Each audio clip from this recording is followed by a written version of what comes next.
कि लल बसंत रवायो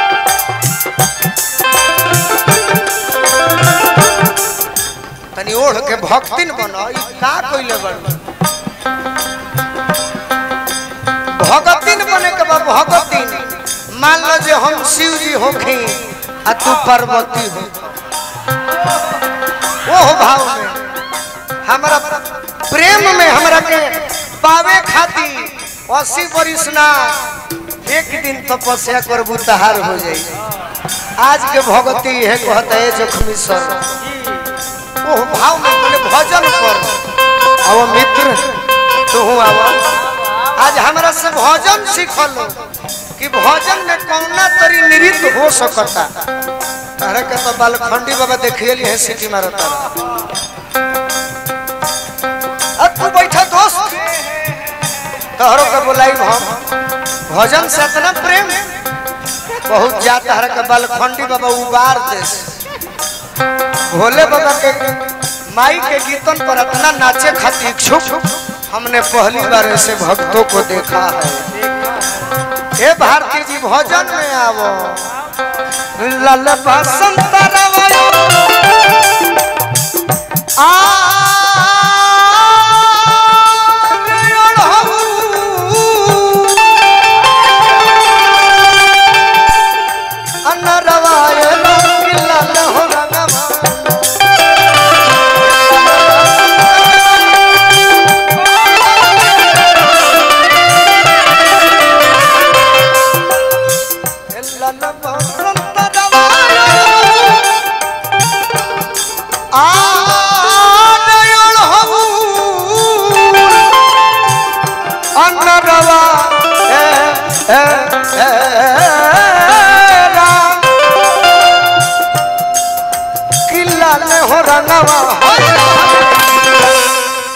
लाले बसंतरवा औरू और हवुला नरवा ए राम की लाले हो रंगवाना और माई के वर्णन भक्त कहतारन तो मैया के खड़ा गो खपड़वा ए राम की लाले हो रंगवाना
अच्छा ये बताएं कि रोज हमने के चाचा जी भोजपुरी के बारे में गावत तनी जा शिकायत भी होता बाकी इस दरबार में बानी और वो सब तनी हाथ उठा के बताएं कि भोजनों अच्छा लागता कि ना तनी मनी अगर तनियो मनी लाग कोई तो जानी जे रोरो बेड़ा पार हमरो बेड़ा पार न त घरी भोजन कहां सुनता के हो अब ते घरी होता कहे वाला निमन कहता पहले चौपाई लोग कहे कि रघुकुल रीत सदा चली आई प्राण जाई पर वचन ना ए घरी कहना कि रघुकुल रीत सदा चली आई अब का कहे तो दरबार बाबा की भोजपुरी में कहा था कि चल रे सरवाई हो कुछ ना गाय माने मन जोग हिलावे लाए कि दरबार बाते जब मर्यादा में रह के काम कोई जाए सब कलाकार लोग करे और सब के हम चौभवन के लोग सब आइल कैसे बनी है भजन पर धन हो कमेटी धन हो सनी पांडे जी धन हो किशन पांडे बाकी चली हमने के अपन काम कोई जाए तो गरवा में हरवा सोहे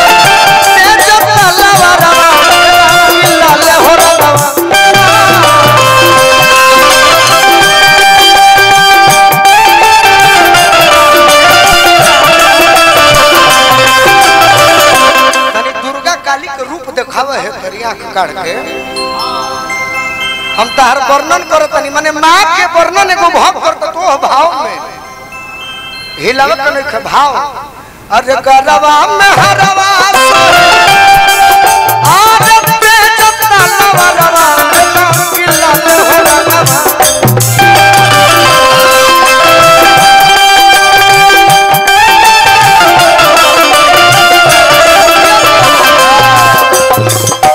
तो गई तरी में तारावा के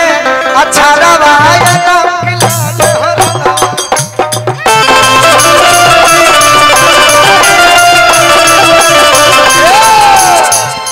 भोजपुरी तनी हेने देखो लोग हमारा ओरिया रह जा भोजपुरी हम मान करता हम कहतनी अब गरवा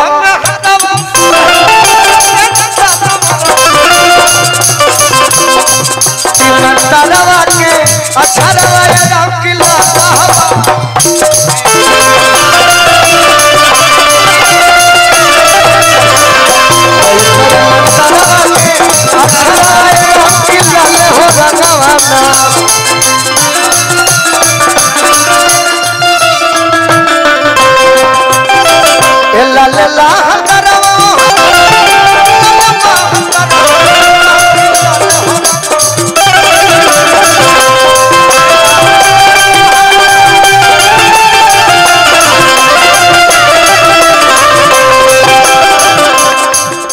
देखिए हमारा पुरस्कार आइल बा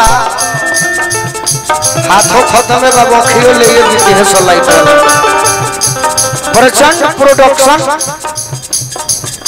राजेश गुप्ता जी जेकर चैनल भी बा प्रोडक्शन हाउस भी बा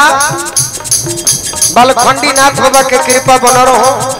नारायण जी के कृपा बना रहो कि यहाँ के चैनल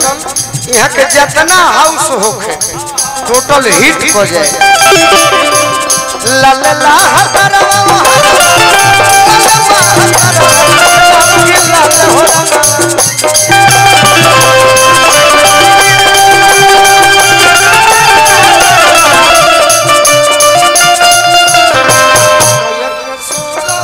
कलाकार वैसन की हम अपन गाली इहो लोग के यूज कली बैठ के कतना देरी तब करित लो तावलो स्वागत हो गई सरस्वती के कृपा बन रहो भारती जी के तो जवाब आज भोजपुरी जगत में नहीं है तो मैया पे